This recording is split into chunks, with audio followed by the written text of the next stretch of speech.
한국에 온 청년이 그 얘기하는데 사방에서 다 뭐 여기 집회 참석해라. 그리고 나 직장 때문에 바빠서 못 간다 그러면은 어떻게 그런 돈에 얽매인 영혼이 되었느냐. 응? 지금 이때가 어느 때인데 네가 지금 직장에 지금 이렇게 한가하게 몸담고 있을 때냐. 그러니까 다 선교가라는 거예요. 선교단체가 문제가 되는 게 은혜를 받았다 그러면 다 보내려고 그러는 거예요. 그러니까 있던 직장도 그러면은 대체 누가 그들을 서포트하냐. 결국은 다 부모에게 그러니까 하나님 주신다는 거죠. 그러니까 하나님이 주신다는데 결국은 그게 뭐냐면은 부모, 형제들, 교회 그러면서 그 하나님이 다 마련해 주시니까 걱정 없어. Don't worry.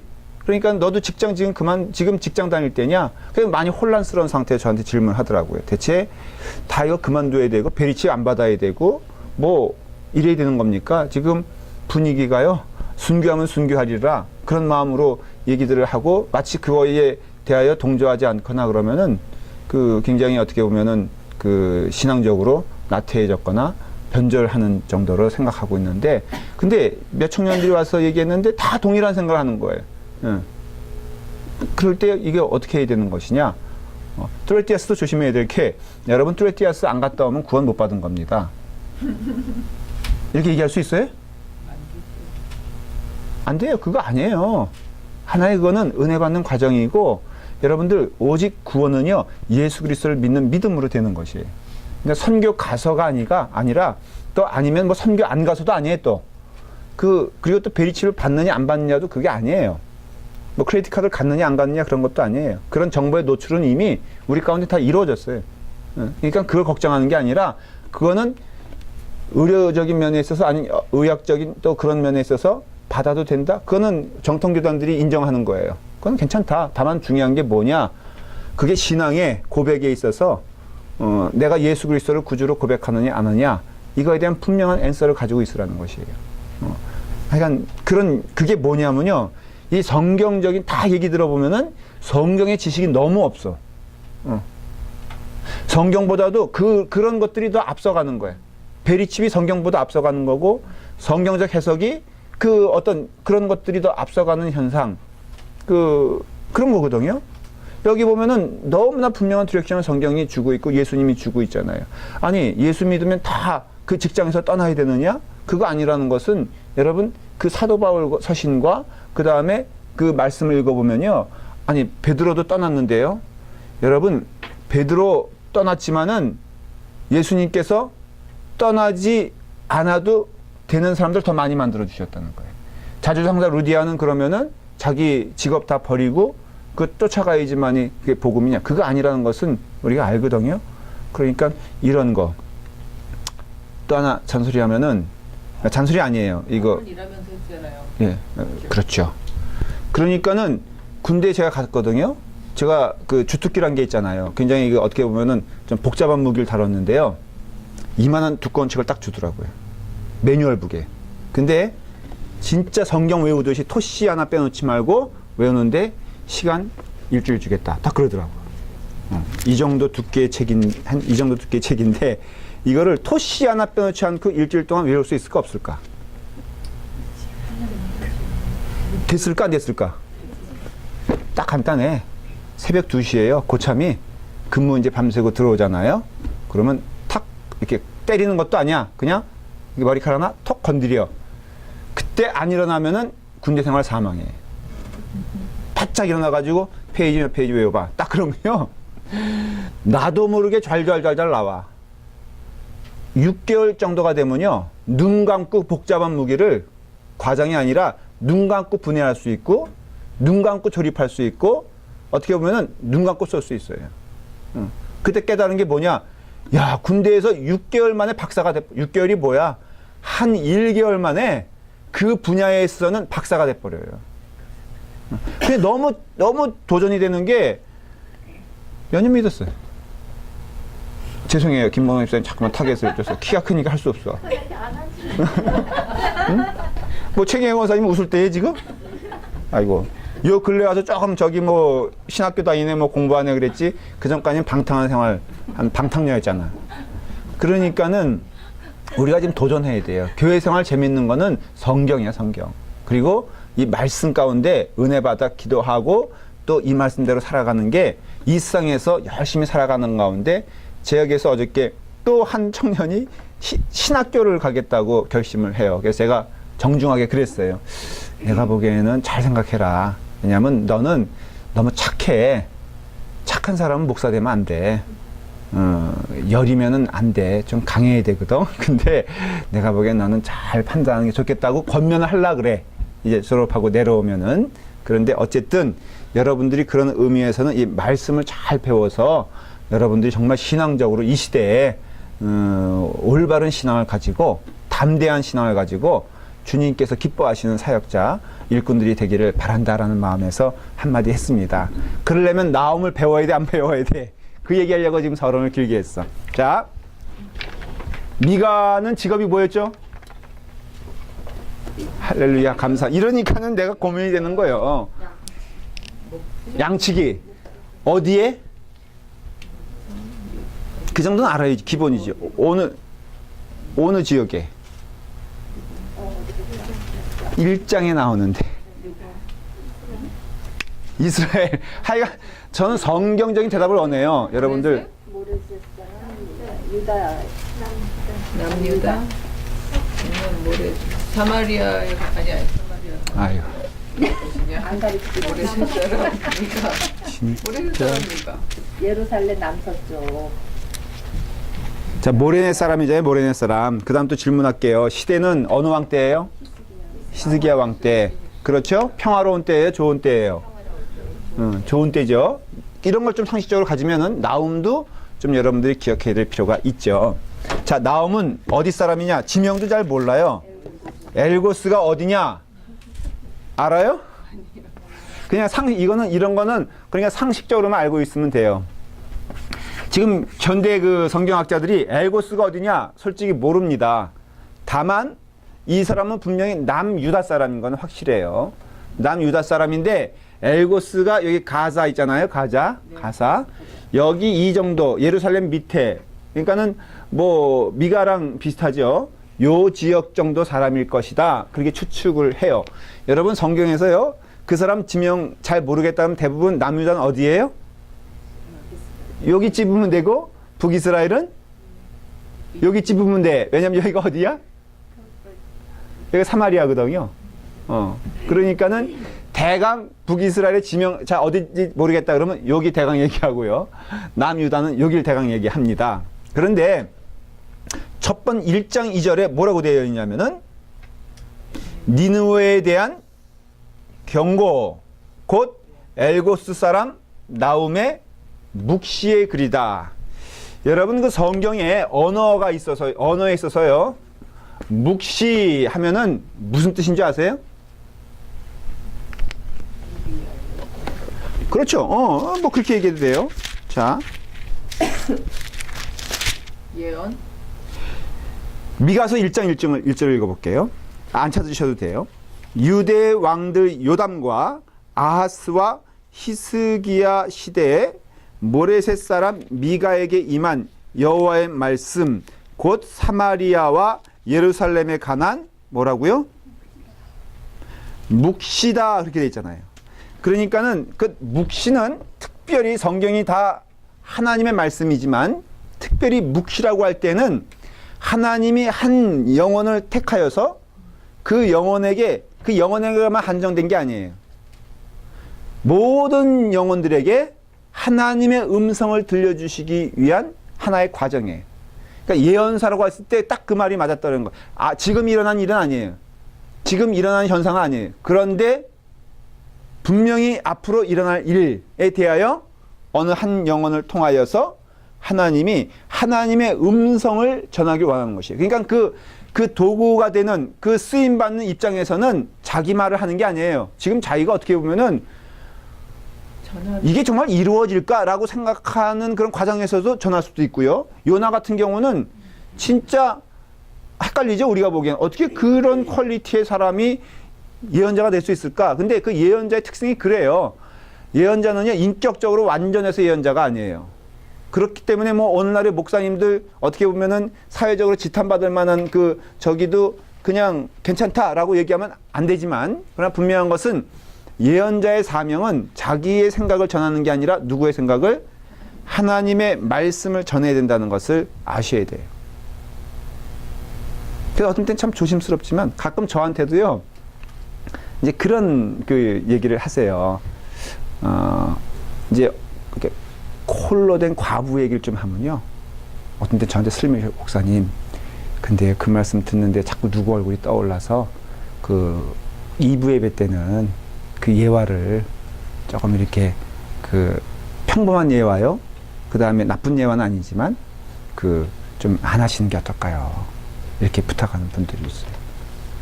근데 그 뜻은 충분히 이해하고 좋아요. 그래서 제가 2부 예배 때는 어떤 때는 예화를 좀 바꿔요. 그런데 하나 기억해야 될 것은요, 하나님의 말씀이란 것은 받으려고 해야 되는 거예요. 있는 그대로. 그것이 단순히 그런 예화라면 제가 받아들여요. 그런데 만일에 그것이 영적인 의미에서 큰 중요한 얘기를 저한테 요구한다면 저는 no, 이거는 제가 전하는 것도 아니에요. 전 성경의 말씀 그대로 전합니다. 그냥 거기에 받아들이시든가 안 받아들이시든가 그 결정할 것이지, 이건 목회자한테 그 내용을 전하라 말라 하지 마십시오라고 얘기할 거예요. 그러니까 그 말의 뜻은 뭐냐면은 예언서 묵시문학 자체가요, 대단히 그 어떻게 보면은 그 신비한 얘기를 다루는 것보다도 하나님이 분명히 이 일을 하신다라는 것에 대한 경고의 말씀으로 받아들여야 돼요. 그래서 예언서의 특징이 대부분 경고의 말씀인 것을 알 수 있고, 나음서가 바로 그거예요.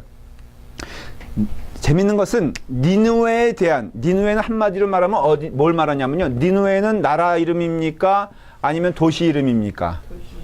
이게 어느 나라의 수도죠? 스페인이요. 아, 웃어 죄송해요. 정성껏 대답했는데, 근데 아주 엉뚱한 대답이셨어요. 왜 나는 스페인 쪽으로 생각을 네. 왜냐하면 다시스로 도망갔으니까 요나가 충분히 이것도 정말로 여러분들보다 나은 답이에요. 왜냐하면 요나서를 생각하면서 나름대로 그래도 생각한 부분이 있기 때문에 대답하신 거예요. 자, 니느웨는 어느 나라 수도인가요? 그러면 기왕 그 전사님, 한 전사님이 물어보셨으니까는 대강 한번 이렇게 돼 있으면 이게 지중해라고 하면요, 요걸 이탈리아라고 하십시다. 스페인은 여기거든요. 여기가 이스라엘이고, 여기가 쉽게 말하면 아수르예요. 아수르. 니느웨는 결론적으로 여기 있어요. 여기가 바로 니느웨예요. 니느웨라 하면은 갈대아 우르 있죠. 예. 쉽게 생각하면 거기라고. 그러니까 아브라함 뛰쳐나왔던 곳, 예. 우상장사했던 곳, 4대 문명 세계 맞나? 애국, 예. 황하, 그러니까 그 인디아 맞죠? 그 다음에는 그 메소포타미아 문명이에요. 이 중에 가장 먼저 이루어진 문명이 메소포타미아 문명이고, 그 핵심은 갈대아 우르예요. 그게 바로 니느웨예요. 쉽게 말하면은, 뭐 이렇게 복잡하지 않게 말하면은 니느웨가 그렇게 첫 번째 문명지로서 강대한 나라였다는 것을 알 수 있어요. 이 당시에 강대한 나라는 무조건 어디서 나오냐? 여기서 나와요. 여기서. 족보를 말하면 아수르, 그 다음에 바벨론, 그 다음에 페르시아, 바사. 기억나죠? 다 이때 당시에 연결되는 사람들이 다니엘, 그 다음에 세 친구들, 그 다음에 하마, 죽으면 죽으리라, 에스더, 모르드게. 이 사람들은 페르시아. 그러니까 역사적으로, 요건 상식적으로 알아두세요. 이스라엘을 계속 공격하고 못 살게 하면서 성경의 역사에 등장하는, 세상의 역사에 등장하지만 세 나라가 있으니 아수르, 바벨론, 바사예요. 바사는 거의 이스라엘을 괴롭히지 않아요. 왜냐면 망한 때니까는 이미. 그러니까는 아수르, 느부갓네살 뭐 나오죠. 그 다음에 바벨론 하면 바벨론도 내가 좀 혼동할 수 있어요. 바벨론 시대 때, 요때는 다니엘 세 친구, 다니엘 왔다 갔다 하죠. 그 다음에 이제 바사를 통해서는 느헤미야, 에스라 해서 해방돼가지고 돌아오잖아요. 그러니까 세 나라라 이거예요. 여러분들 크게. 아수르는 이스라엘을 망하게 했고, 바벨론은 남유다를 망하게 했고, 바사는 회복시켰고, 그런 나라예요. 애굽이라는 나라가 또 있고요. 그 다음에 스페인은 저쪽이죠. 그래서 여기서 요바에서 요나가 여기까지 도망가려고 했다가 중간에서 한 요 정도 될 거예요. 다시 돌아와서 니느웨를 와서. 그런데 니느웨에 대하여 다룬 성경이 두 가지가 있는데, 하나는 요나서고 하나는 나훔서예요. 니느웨에 대하여 다룰 때 요나서는 니느웨에 뭐를 간절히 소망했어요? 하나님이 회복을 소망했어요. 회개해라. 회개했습니까? 안 했습니까? 회개했죠.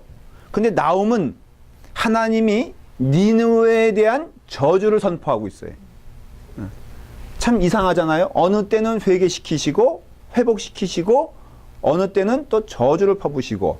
근데 그 시차가 한 100여 년 정도 돼요. 그러니까는 니느웨 왕이 죄를 뿌리고 베옷을 입고 하나님께 회개하여 망하는 시점을 늦췄지만은 돌아오되 완전히 돌아온 것이 아님을 알 수 있고요. 또 그 후에 이 니느웨 백성들과 아수르란 나라 자체가 하나님을 대적하는 나라가 되어서 결국은 나훔을 통하여 하나님이 전하는 메시지는 뭐냐? 니네 그러면 망한다라는 것이. 그런데 대부분 그 예언서가 갖는 특징이요.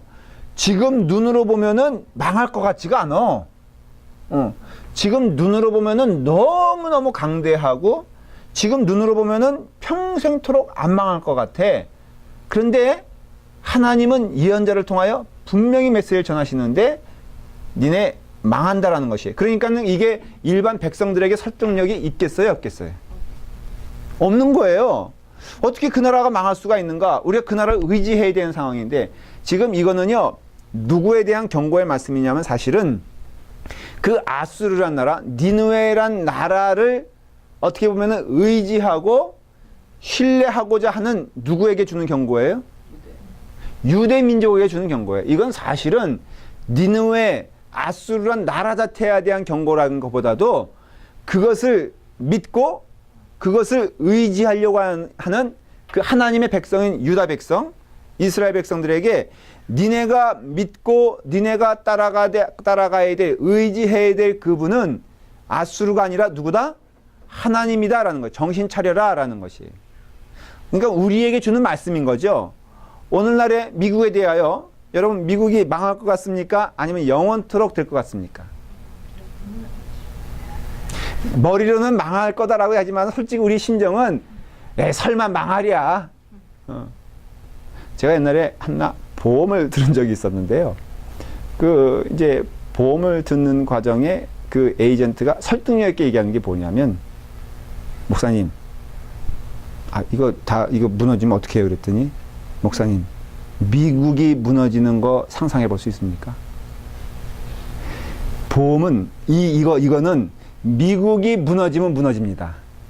그런데 미국이 무너지지 않으면은 절대 이것은 무너지지 않습니다. 제가 소셜 시큐리티 있잖아요. 이것도 질문 한번 이거 나중에 없어진다는데 이거 쫄딱 망하는 거 아닙니까? 그럴 때 대답하는 게 뭐예요? 미국이 망하지 않는 한 절대로 이 사회보장은 무너지지 않습니다. 어떻게든지 유지가 될 겁니다. 근데 우리 마음 가운데에는 머리로는 일상 다 무너지지. 그런데 솔직히 우리의 삶의 행태를 보면은 보이지 않는 하나님께 의지하기보다도 보이는 일상의 권력에 의지하고, 솔직히 우리가 육신의 마음으로 따라가면요, 그거 엉뚱한 짓을 할 때가 많이 있는데, 지금 그거에 대한 경고의 말씀이 뭐냐? 나훔서가 그렇다 이거예요. 나훔서가 주는 특징이 무엇이냐면은 분명히 망할 것인데 망하지 않을 거라고 생각하는 사람들에게 주는 메시지예요. 나홈의 이름이 뭔지 아세요? 그 뜻이? 이것도 상식적으로 누가 대답했어? 거기 있어요? 굉장히 큰 비밀인데 그거? 나홈이란 이름 자체가 무슨 뜻이냐면 위로한다 그런 뜻이 있어요. 자, 그러면은 성경이 주는 방향이 분명하죠. 누구에게 위로 주는, 이게 이름을 이제 통해서 또 은혜를 또 해석을 또 해야죠. 나홈 자체가 예언자적인 그 성격을 가지고 있고 이름이 주는 예언자적인 의미가 있다면 위로한다 그런 뜻이에요. 그런데 누구에게 위로하는 것일까? 아수르일까? 유다일까? 유다에게. 특별히 누구에게? 유다 가운데 하나님을 온전히 믿는 자들. 그러나 지금 상태가 곤고해. 지금 상태가 힘들어. 신앙 갖는 것이 너무너무 어려워. 그런 사람들에게 반드시 하나님은 역사하신다. 하나님은 손 놓고 계신 게 아니다. 하나님은 반드시 약속하신 일을 이루시는 분이다. 그렇다면 너는 그 하나님 앞에서 무엇을 받아야 되느냐? 위로함을 받아야 된다는 것이에요. 하나님을 믿는 자는 하늘로부터 오는 뭐가 있어요? 위로가 있어요. 우리는 그래서 현실이 어렵고 힘들 때라도요, 이거는 뭐 눈을 하늘을 통해서 보면은 다 현실을 잃는다, 잊어버린다, 이게 아니라 평화는 어디서 와? 찬송, 그 찬송 주사예요. 평화로다 하늘 위에서 내려. 근데요, 목사인 저도 곤고하고 힘든 상황에 있을 때 하늘 바라볼 수밖에 없잖아요. 그러면 하나님 바라보면은 하나님으로부터 주는 은혜는 위로지 불안과 공포와 염려가 아닌 것을 알 수 있잖아요. 그러니까 유대 백성들이 지금 참 어려운 상황에 있고 하나님 참 믿는 사람도 있었겠죠. 그렇죠? 그런 사람들에게 너가 지금 처항에서 정말로 답이 있겠느냐? 말씀하세요. 답이 있다라는 것이에요. 이 아수르 군대, 니느웨 군대가 주는 특징이 뭐냐면요, 잔혹한데 그렇게 잔혹할 수 없다라는 것을 말해주고 있어요. 이제 그 나움서에 그게 나와요. 이 아수르 군대가요, 얼마나 무서운 군대냐면은 아예 씨를 말려버리는 군대예요. 그러니 그 공포가 얼마나 대단하겠어요. 막 절대 권력을 가진 것처럼 보이고, 그런 가운데에 있어서 정말로 너희는 그 위로와 그 은혜와 그 보장을 누구로부터 받느냐? 바로 하나님께로부터 받는다는 것이. 오늘날에도 마찬가지예요. 우리의 생명을 위협할지언정 우리의 영혼을 위협할 수 없다. 이게 믿음이잖아요. 여러분, 세상의 권력이 우리의 생명을 빼앗을 수 있겠습니까? 없겠습니까? 없어요? 있어요? 예수 잘 믿는 사람도 총칼에 총 맞으면은 총알이 알아서, 이거 예화를 듣는데 이런 예화를 듣는 건 좋지만은 조심해야 될 건, 성경책을 이렇게 전쟁터에서 어머님 주신 성경책 읽지는 아니하고, 가슴팍에 탁 여기다가 꼽아놨는데 그만 총알이 탁 왔어. 그래서 탁 여기 맞아가지고 이 종이에 듣기 때문에 안 죽었어. 그래서 할렐루야, 제가 성경 때문에 살았습니다. 근데 이런 간증이 어떻게 보면 타당할까 아닐까? 아니, 그러니까 그래서 이 성경을 신주단지 모시듯이 다 그 병사들이 그 가슴팍에 그 다음부터는 여기다 했는데 그만 총알이 여기로 오는 게 아니라 어디로 와? 여기로 오는 게 문제인 거예요. 그리고 성경의 용도를 총알 바지 성경. 근데 성경은요, 그래야 은혜가 되는 게 아니라 읽어야 은혜가 되는 거잖아요. 그러니까 그 말의 뜻은 이해가 되지만, 간증의 뜻은 이해가 되지만, 예수님 믿어도 생명의 위협 가운데 하나님이 딱 두 손 뒤로 묶으시고 마치 그 사랑하는 아들이 죽어가도 아무런 일을 하지 않는 것처럼 보이는 때가 있다 없다? 있다 이거예요. 여러분, 자꾸만 이것을 놓치는 거야. 오늘날의 신앙에서도요, 정말 그 잘못 가르쳐 주는 게 뭐냐면, 예수님 믿고 그 일을 하면은 하나님이 우리를 모든 것 가운데 지켜주시고 그리고 보장해 주신다는 그 믿음을 우리가 너무 강조하다 보니까는 굶어 죽지 않아. 여러분, 선교 가서요, 굶어 죽을 수 있는 환경이 있을까 없을까? 병 걸릴 수 있는 환경이 있을까 없을까? 그럼 이제 물어볼게요. 병 걸리면은 저주받은 거고 병 안 걸리면 하나님의 프로텍션 가운데 있는 거냐? 그렇게 말하기에는 너무나 우리 현장에서 보면은 답을 할 수 없는 부분들이 많잖아요. 심지어는 카자흐스탄에 그 선교사님 가셨는데 간지 얼마 안 돼서 가족이 몰살당해 버렸어. 강도에 의해서. 아니, 그러면 그분은 기도를 덜한 거예요? 아니면 하나님의 미움을 받은 거예요? 그거 아니거든요. 그러니까 우리가 자꾸 어떤 그 믿음 생활을, 하나님이 나와 함께 하시면 나의 삶은 이 땅에서 보장되어 있다라고 가리키는데 그건 아니에요. 쉽게 말하면 내 육신은 멸할 수 있어도 내 영혼은 멸할 수 없다. 이건 정답이지. 어차피 우리는 어느 순간 부르심을 받는데 우리의 영혼은 죽어 지옥에 떨어지는 것이 아니라 영원한 천국인 하나님과 동행하는 나라로 간다라는 믿음은 누가 심어주셨냐? 누가 심어주셨어요? 아니, 누가 구체적으로? 예수님이 목매어 한 얘기가 그거예요. 예수님이 일생 동안 그 사역을 통해서 말씀하신 강조는요, 너희의 영혼을 멸하는 자를 두려워하라는 거예요. 너희의 영혼에 대하여 생각해 보라는 것이에요. 여러분, 길이요 진리요 생명이요라고 말씀하실 때 그 뜻은 뭔지 아세요? 이 땅에 살면서 보장된 삶을 길이요 진리요 생명이라고 말씀하셨을까? 아니요. 그게 아니면 사도 바울의 행적만 봐도 알 수 있잖아요. 베드로의 행적만 봐도 알 수 있잖아요. 예수 믿는다는 것이 이 땅에 살면서 그 육신의 보장과 육신의 안위와 육신의 영화를 보장하는 게 아니라는 것은 제자들의 삶만 보더라도 알 수 있어요. 그러니까는 이렇게 가르치면 안 돼요. 예수 믿으면 모든 것에서 만사 형통한다거나, 예수 믿으면 모든 것에서 보장한다거나, 선교지 갈 때에도 걱정하지 마세요. 먹는 거, 입는 거 다 하나님께서 보장 안 해주실 때가 더 많아. 여러분 눈에 보이는 그 어떤 한 가지 간증을 통해서 기도하니까는 즉시에 하나님이 먹을 거 대주시고 즉시에 병 고쳐주시는데, 아니요. 사실은 그것이 하나라면은 8, 9은요. 기도했는데도 안 낫는 병도 많았고요. 기도했는데도 비행기 사고 나는 경우도 많고, 기도했는데도 애들이 굶어서 피눈물 흘리는 선교사님들도 많다는 것을 여러분들 기억하게 되었을 때, 어느 것이 정말로 정답이냐?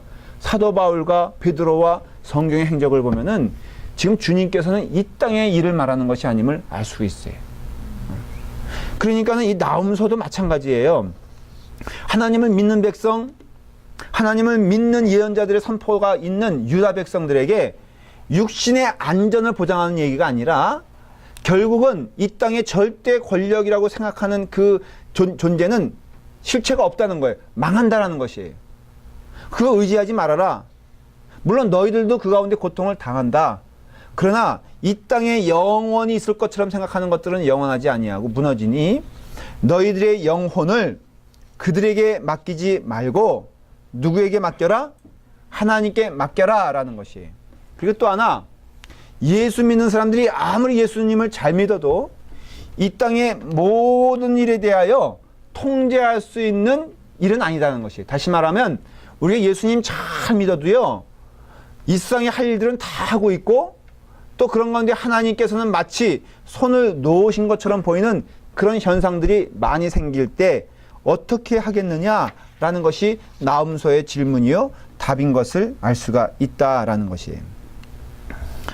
자, 첫 번째, 이제 이 말씀의 구조를 잘 살펴보시길 바랍니다. 첫 번째 우리가 기억해야 될 말씀은 넘버 1. 이 땅의 모든 일어나는 악의 일에 대하여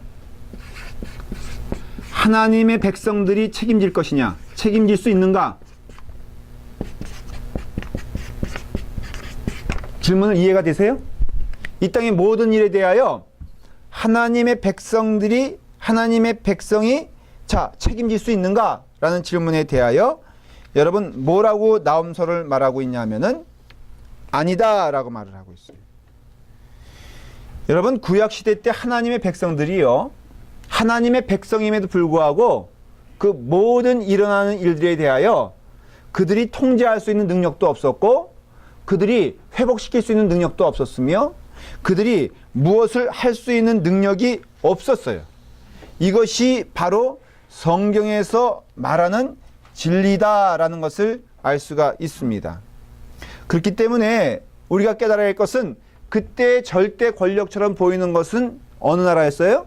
니누에란 나라였어요. 근데 니누에란 나라가 얼마나 강대했냐면은 높이가 30m. 여러분들 그 여리고성에 대한 얘기할 때 굉장히 여리고성이 강대했다 그랬잖아요. 근데 여리고성이요, 전차가 이렇게 2대 쭉 성벽 위가, 여러분 우리나라 가끔 사극 보세요? 왕건 보신 적 있어요? 근초고왕 못 보셨어요? 주몽은? 보신 게 뭐예요? 예? 봤어요? 근데 대답이 형이 아주 시크하게. 자, 그러면 봤는데 성벽 어때요? 우리나라는 좀 요만하잖아요. 우리나라는 뭐든지 작어. 그러니까는 여러분 중국 사람들에게 이제 우리 경복궁 구경시키고 뭐 그러면요, 우리 생각에는 야, 정말로 우리나라에도 이런 왕궁이 있구나. 근데 중국 사람들은요, 이게 뭐야? 이러면서 빨리 끝내십시다. 뭐 할래요? 여기는 화장품이 유명하니까 화장품 사러 갑시다 이런다는 거예요. 왜냐하면은 이해가 되는 게 안 가봤지만 자금성 보면은 가보셨어요? 가보셨어요? 어때요? 정말로 굉장해요? 권사님도 가보셨어요? 자금성은 안 가봤지만 응. 다른 데는 엄청 크더라고요. 뭐 이거 규모가 뭐 금강산 우리나라 한국에서 중국 사람들 데리고 설악산 데려가잖아요. 그러면 만 앞 동네 맞냐? 근데 이해가 되는 게 거기 중국에 어느 한 부분만 가더라도 이건 우리나라 금강산, 설악산, 뭐 한라산, 뭐 백두산 다 합쳐놓은 것보다 더 웅대하고 장대하니까 할 말이 없는 거라. 니누의 성은요 전차가 몇 대? 3대에서 4대. 근데 이런 것이 성이 두 겹으로 되어 있다는 거예요. 이렇게. 그러니까는 한마디로 그 니누의 성 하면은 무엇이냐 하면은 성 중에 성 중이요 난공불락이 바로 니누의 성이었던 것을 알 수가 있어요. 자, 이와 같이 거대한 그 나라가 가장 왕성했을 때 누가 활동했냐면 나오미 활동해요. 그게 언제냐면은 7세기 중반 700년도 중간 정도에 이제 그 활동한 그 시대입니다. 그러니까는 주후 722년에 아수르가 북이스라엘을 무너뜨렸거든요. 그러니까 북이스라엘을 무너뜨렸을 때가 가장 강대한 때 아니겠어요? 그게 722년. 그때 누가 활동하고 있다? 남쪽에는 나홈이라는 나라가 참 대단하죠. 여러분들 생각해 보세요. 지금 나홈의 예언은 아수르 망한다 안 망한다? 망한다는 것을 예언하고 있는데 그 시점이 언제냐면은 아수르라는 나라가 가장 강대할 때 그 예언인 것을 알 수가 있어요. 그리고 그 북이스라엘을 망가뜨린 게 아니라요. 남유다의 요 일부분 예루살렘 성 부분만 빼놓고요. 완전히 아수르가 휩쓸어 버렸어요. 자, 예루살렘 성이 산지에 있습니까? 해안에 있습니까? 산지에 있어요. 여기 있습니다. 여기. 여러분 그 당시에 번성한 도시들은 해안가에 있었을까? 산지에 있었을까? 산지에? 해안가가 번성한 나라들이에요. 이 나라들이. 여기는 촌뛰기들이에요. 촌뛰기들. 여러분 그래서 이 나라들이 다 번성한 나라들이었는데 이 나라들이 다 완전히 어떻게 보면 무너져 버린 거예요. 예루살렘 성은 왜 안 무너졌을까? 시시해서 맞아요. 이건 별 볼일 없는 거야. 아수르의 입장에서는. 그러니까 이거는 사실은 자기네들이 강대해서 안 무너진 게 아니라 우선순위에서 별 볼일. 왜냐하면 결국은 아수르가 어디까지 무너뜨린 줄 아세요? 놀랍게도 아수르의 양대 산맥하면 어디예요? 늘 아수르 하면은 뭐 애굽에 애굽. 그러니까는 여러분 역사적으로 이거 아셔야 돼요. 이스라엘이라는 나라는요 샌드위치야 샌드위치. 그래서 이 아수르 그 다음에 바벨론 이 바사와라는 나라들과 늘 애굽이라는 나라 양대. 이스라엘 입장에서는 중국 안중에도 없어. 여러분 중국은 그 당시에 뭐 올 저기도 아니야.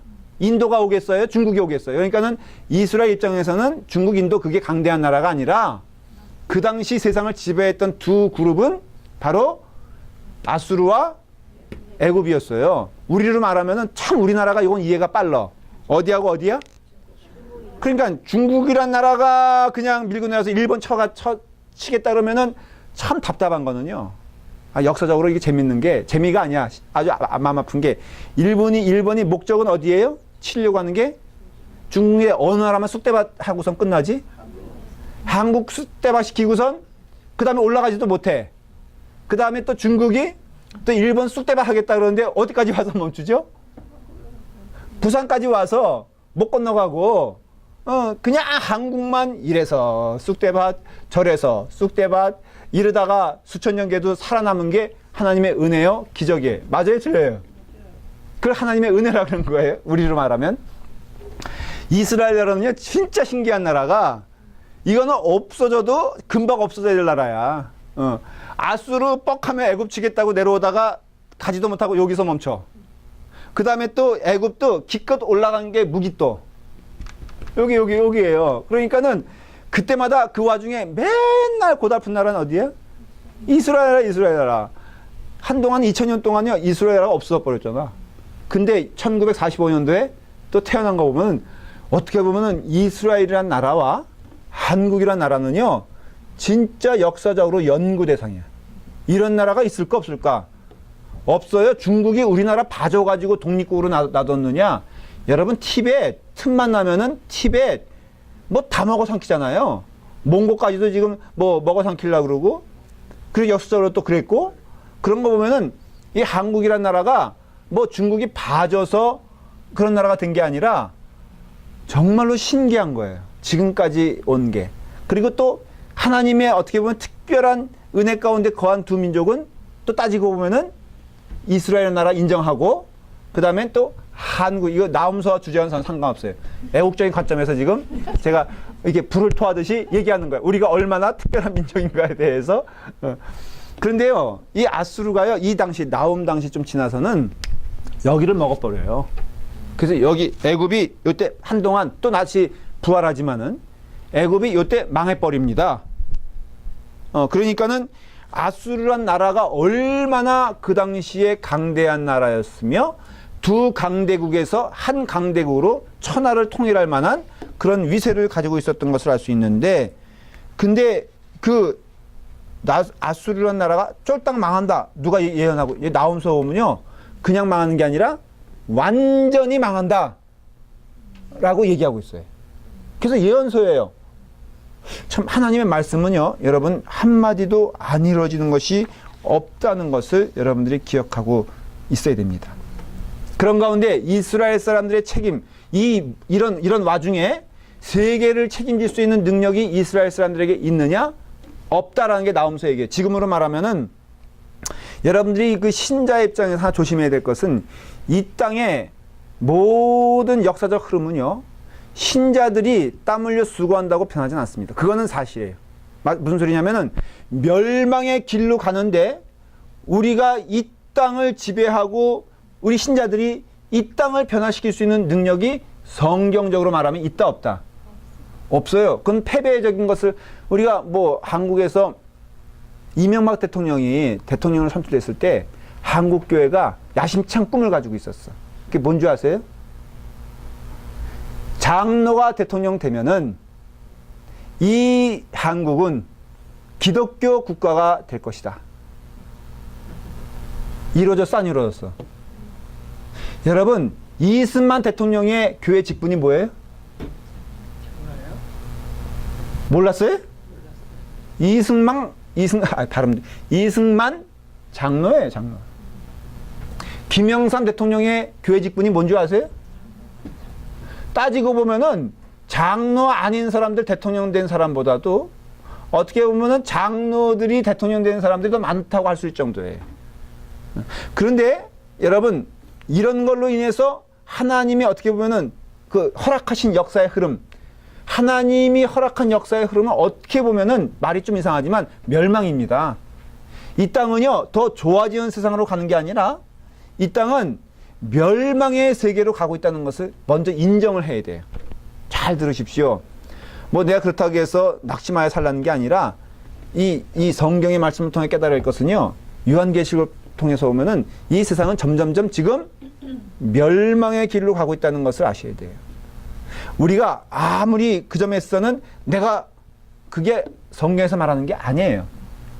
그렇기 때문에 여러분의 삶에 있어서 세상은 늘 하나님의 뜻에 거역할 수밖에 없는 구조고요.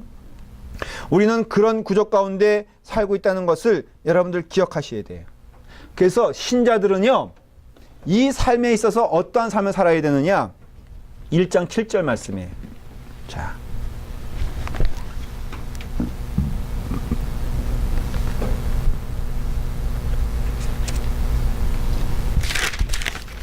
나오면서 1장 7절 시작.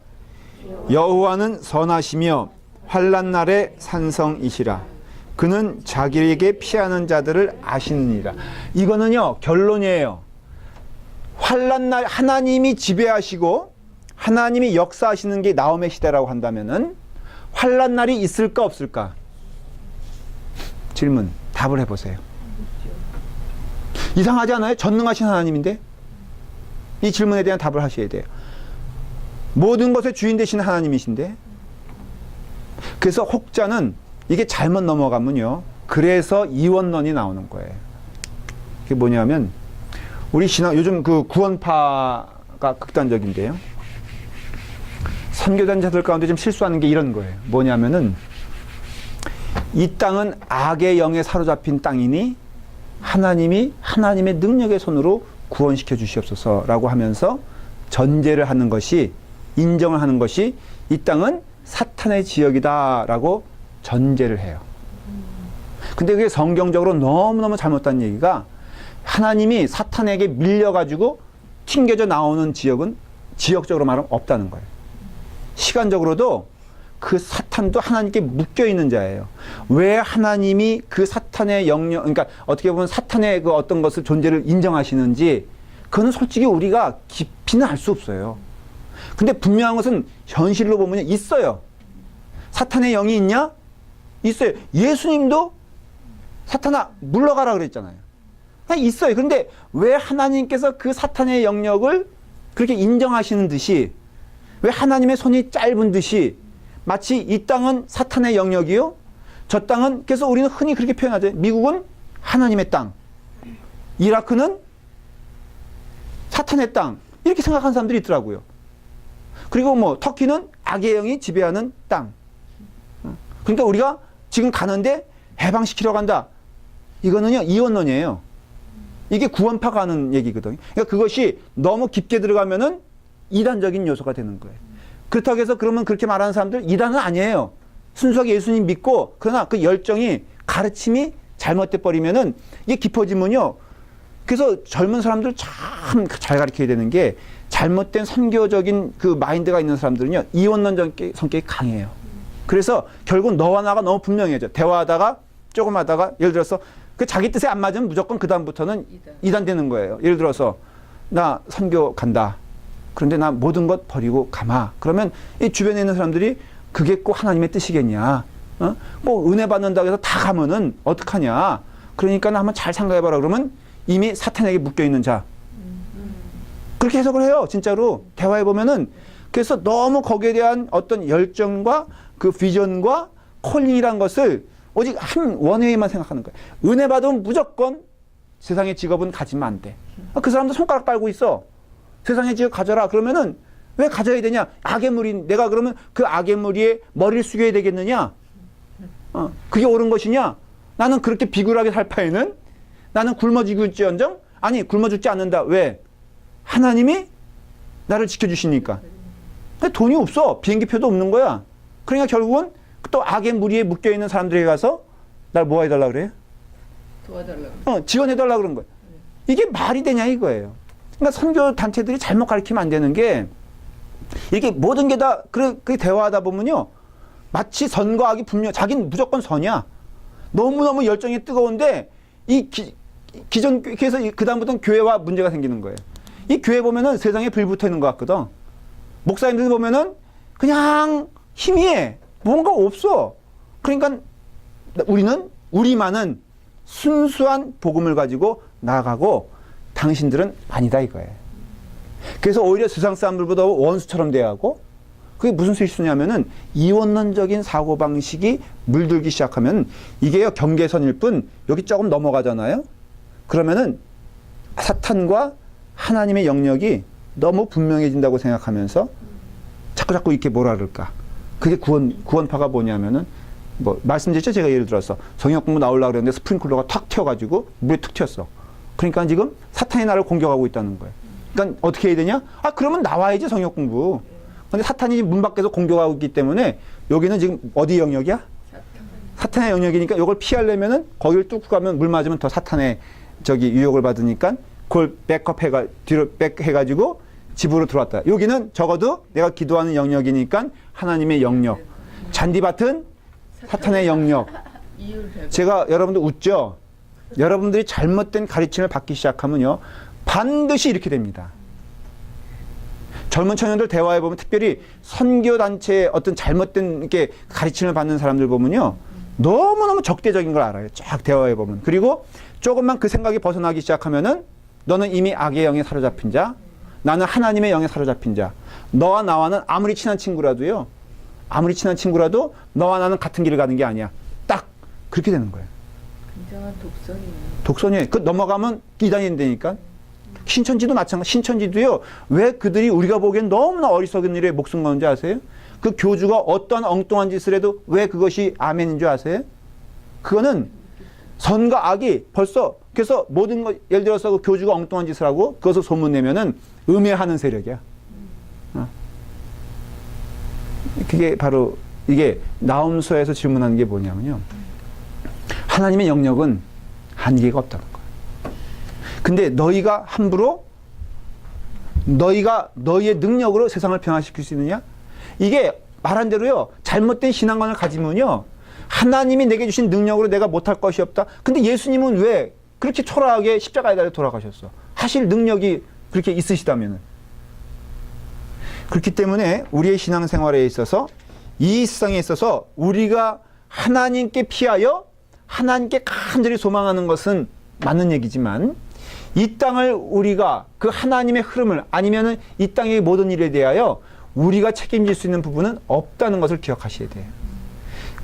왜 이런 말이 나오냐면요. 절망도 사실은 왜 나온 줄 아세요? 지금 이스라엘 사람들은 절망 상태예요. 무력감이에요. 자기들이 할 수 있는 일이 아무것도 없다는 뜻이에요. 그 말의 뜻은 뭐냐면요. 내가 이 땅의 주인이라는 것을 스스로 교만하게 말하는 거예요. 그러니까 예수 믿는 사람들은 어떤 의미에서는 잘못된 희망도 가지면 안 되지만 잘못된 절망도 가지면 안 돼요. 제가 그런 경험을 가끔 해요. 막 이렇게 말씀을 전하고 뭔가 될 것 같아. 진짜 얼굴 보면요. 지난 주일날 그 설교 제가 이제 어머니 주일이라고 제가 했더니 쿠적쿠적 우는 사람들이 있더라고. 제 마음 가운데 됐다. 이제 이 사람은 됐어. 저기 백 목사님이 그러더라고요. 목사님. 이석준 집사님이요. 막 쿠적쿠적 울고 있어요. 그래서 내가 저분은 됐다 이제. 웬걸 예배 끝나고 나오니까요. 너무너무 쌩쌩하게 원래 모습으로 돌아간 거 있지. 효도는 무슨 효도. 그런데 제가 이렇게 하면은 뭔가 답이 있을 것이다 라고 생각하지만 그것도 아님을 많이 고백을 해요. 이렇게 말씀 전하고 막 그러면은 단기간에 내가 기대하는 대로 이게 되지. 근데 그건 아니에요. 그러면 어떻게 하시냐? 하나님이 역사하세요. 그럼 너는 뭐 해야 되냐? 너는 뿌려라 이거예요. 그러니까는 절망하는 거는 내 영역이 아니구나. 낙심하는 것은 내가 인간적인 잘못된 기대를 가지고 있었구나. 똑같은 거예요. 나음이 질문하는 게 인간이 무엇을 할 수 있겠느냐? 그거 아니라는 거예요. 나음이 설사 전에도 이 선포를 해도 자기가 기대하는 게 있을 거예요. 그거 아니라는 것을 먼저 고백하는 거예요. 그렇기 때문에 여호와께 피하는 자가 선한 것이지 여호와의 능력으로 내가 무엇을 하는 자가 선한 것이 아니에요. 이게 참 조심스러운 건데 여호와의 능력을 빗대어서 내가 무엇을 한다는 게 중요한 게 아니라 여호와가 하시는 것을 보는 것이 중요한 것이고 거기에 틀림없이 하나님이 우리를 도구로 사용해 주실 것이에요. 그 자는 절망할 수 있는 권한도 없어요. 교만할 수 있는 권한도 없지만은 교만과 그래서 어떤 이들은 이렇게 말을 해요. 참 맞는 얘기인데 교만과 절망은요 한 상표라는 거예요. 우리는 교만과 절망을 반대로 생각하지만 절망하는 것도 사실은 교만의 일종이란 것이에요. 누구를 의지하기 때문에 절망한 거예요? 잘 들어보세요. 내가 또 누구 예를 들을까? 우리 그럼 권혜리 집사님, 김봉선 집사님 저러다 떠날 것 같아. 우리 권혜리 집사님 막 이렇게 어떻게 보면 좋은 의미에서 의지를 해. 왜냐하면 제일 열심히 하잖아요 지금. 성역 공부 안 빠져요. 집사님 지난주에 빠졌죠? 권사님 지난주에 빠졌죠? 우리 권혜리 집사님은요 이날이 어저께부터 흥분된대. 지금도 흥분돼요 요즘도? 하여간 저한테 그랬어요. 이 성경 공부 시간이 되면요 막 화요일부터 주체할 수가 없어. 내가 보기엔 남편 없어가지고 기쁜 거와는 좀 혼동할 수 있다고 생각을 해. 그러면 제가 우리 권혜리 집사님에 대해서 기대하는 마음이 있을 거 아니에요? 자, 제가 절망의 상태로 가십시다. 그러면은 내가 권혜리 집사님 때문에 절망한 거예요? 아니면 기대했던 나의 마음이 무너지기 때문에 절망하는 거예요? 참 구분하기 어렵지만은 성경적으로 해석하면 내가 나를 의지한 거야. 내가 무엇인가 저를 통해서 얻을 수 있다고 생각한 것을 좀 어렵게 말하면 그러니까 결국은 그것이 교만 아니고 뭐겠냐 이거예요. 그러니까 여러분들은요 이 땅에 살면서 하나님의 일을 하면서 절망하지 마십시오. 여러분들이 이루는 것 아니요? 여러분들이 시간표 정해놓은 것 아니요? 여러분들이 이 땅에 살면서 여러분들의 능력으로 이 땅이 변하는 것도 아니라는 것을 먼저 아셔야 돼요. 그렇기 때문에 그러니까 아무것도 안 해야 되냐? 오히려 아니죠. 내 영역이 아니기 때문에 하나님이 명령하시는 것은 우리가 들을 수 있잖아요. 기도함으로써 말씀을 통하여 하나님이 원하시는 뜻이 무엇인가는 우리가 분명히 알고 있다고요. 그러면 그 일을 부단히 우리가 해야 되는 사명을 우리에게 주어주셨으니 관계는 세상과의 관계입니까? 하나님과의 관계입니까? 신자는 철저히 하나님과의 관계를 맺어야 되는 존재라는 것을 제가 설교를 통해서 가르침을 통해서 너무나 반복하여 말씀을 드렸어요. 관계라고 하는 것은 사람과의 관계는 없어요. 성경적인 의미에서. 오직 하나님과의 관계만 있다면 오늘 말씀하신 것처럼 1장 7절에 여호와는 선하시며 이걸 믿는 게 신자고요. 환난 날에 산성이시라 라고 믿는 게 신자예요. 그는 자기에게 피하는 자들을 아시느니라. 이게 뭐예요? 자기에게 피하는 자들을 하나님은 외면하지 아니하시고 이끌어 주시고 복 주시고 은혜 주신다는 내용이거든요. 그러니까 우리가 이 땅에 살면서 교회 변혁은 내가 이게 아니라 하나님께서 기뻐하시는 일이 무엇인가를 늘 헤아려 그것에 대한 반응으로 겸손하게 그 일을 하는 것이죠. 자, 그러면은 정말 참 신자라면요. 자, 식당 봉사를 내가 결심했다고 하십시다. 그런 분들이 있잖아요. 우리 뭐 보니까는 내가 1년 52주 교회 오는 때마다 내가 식당 청소는 맡아서 하겠다. 우리 최장로님도 그런 분 가운데 한 분이죠. 그렇죠? 근데 우리 최장로님은요, 일하는 티가 너무나. 그래서 누구나 다 저분 지금 일했다라는 것이 그 넥타이 일단 풀러. 그 안 풀러도 되는데. 그리고 마치 넥타이를 여기다가 딱 묶어서 한번 해보겠다는 식으로 아주 그 땀은 또 왜 이렇게 나는 거야? 근데 꽤 꾸준히 하세요. 그런데 그렇게 결심했잖아요. 그러면은 우리의 결심이 하나님께 대한 결심이라면은 우리가 끝까지 하는 거죠. 그렇죠. 누가 뭐라 그러든지 다 그 부분을 지금 맡아서 하는 거예요. 아동부 우리 사역자인 우리 윤 집사님도 누가 칭찬해 준다고 하고 뭐 칭찬해 주면 좋지만은 칭찬만 하겠어요. 점심 메뉴 애들에게 또 국 먹으면은 또 그렇다 그래가지고 또 이제 조금씩 해줘요. 그러면 어떤 사람은 그럴 거라고요. 어떤 애도 그럴 거라고요. 맨날 우리 교회는 오뎅만 해줘. 그거 그냥 그걸 콱 그냥 접어가야 돼. 그런데 그게 하나님의 사역이에요. 저도 여러분 보고 하는 게 아니라 하나님 명하시니까 그런 점에서는 저는 순간순간 여러분들이 격려해주면 기쁘고 여러분들이 조금 이게 냉랭하면은 마음에 좀 그럴 수도 있고 섭섭함도 있을 수 있지만은 근본적인 의미에서는 나는 하나님과 연결되길 원하지 여러분들과 연결되길 원하는 사람이 아니에요. 그러니까는 여러분들이 어떻게 대해주든 뭘 하든 기도하다 보면 말씀 사역하다 보면요 행복해 복돼 쫙 다 말할 수 있어요. 김봉순 집사님도 그 역할에서 한번 열심히 우리 권사님도 열심히 우리 권혜리 집사님도 미화 부장인데 아무도 협조 안 해.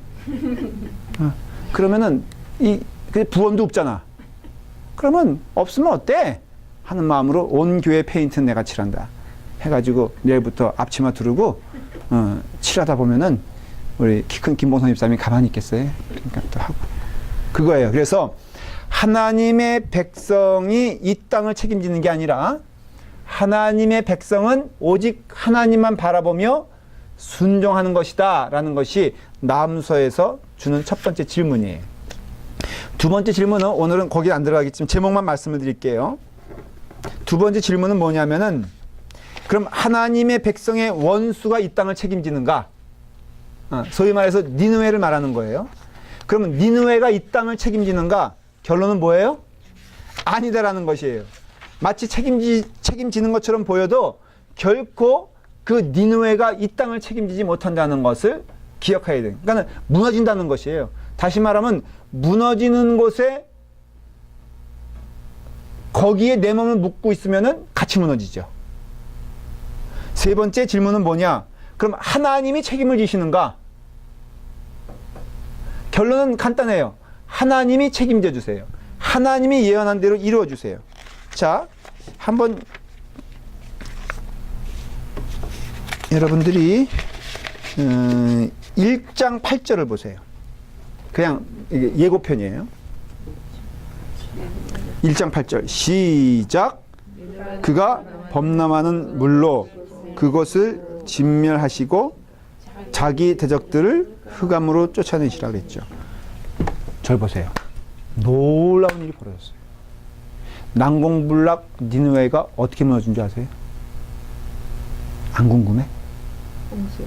어떻게 알았어요? 여기 있잖아요. 홍수로 쓸어버리지. 아, 근데 진짜로 난공불락이었어요, 성이. 그런데 하필 이 그 페르시아란 그러니까는 아수르단 바벨론이죠. 바벨론이 융성해지면서 그 다음에 이 공격을 해왔는데 그때가 우기였어요. 홍수 때였어요.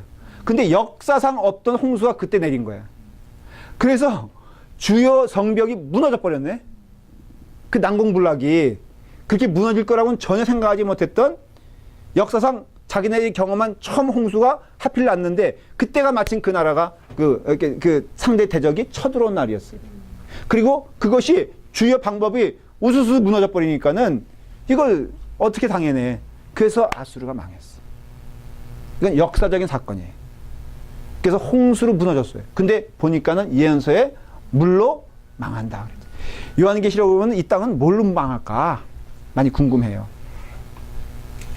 그래서 불로 망한다 그렇게 얘기를 해요. 왜냐하면 노아의 시대 때 너희가 홍수로 망했지만 다시는 물로 망하지 아니하고 불로 망한다. 그래서 그게 원자폭탄이라는 얘기를 많이 하는데 그렇지 않아도 이 정도 되면은 이제 온난화로 인해서 보니까는 이러나 저러나 내가 보기에는 물보다는 불로 망할 것 같다라는 생각은 해요. 지진도 불이에요, 물이에요?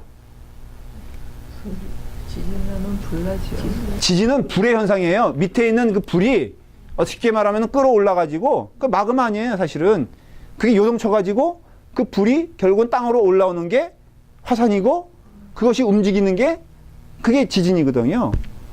그래서 제가 그냥 저는 이건 제 어떻게 보면은 그 해석인데 물로 망하지 아니하고 불로 망하게 되며 그 시간은 언젠지 모르지만 반드시 온다. 제가 예언하는 것이 아니라 성경이 예언하기 때문에 여러분 그 점에서는 우리가 마지막 때를 준비하는 신자의 자세는 필요하다고 저는 믿습니다. 기도하겠습니다. 아버지 하나님, 오늘 하나님의 말씀을 우리에게 주시니 감사합니다. 하나님만이 이 땅의 주인이시여 이 땅을 이끌어 가시고 또한 마지막 때를 우리에게 예언하시고 또 선포하셨습니다. 아버지 하나님, 하나님께 피하는 자가 요새에 피하는 자요 하나님께 피하는 자가 하나님의 은혜 가운데 하나님의 구원의 손길을 경험한다고 하였사오니 아버지 하나님, 이 환난의 때에 하나님께 피하는 자가 될 수 있도록 인도하여 주시옵소서. 예수님의 이름으로 기도드리옵나이다. 아멘.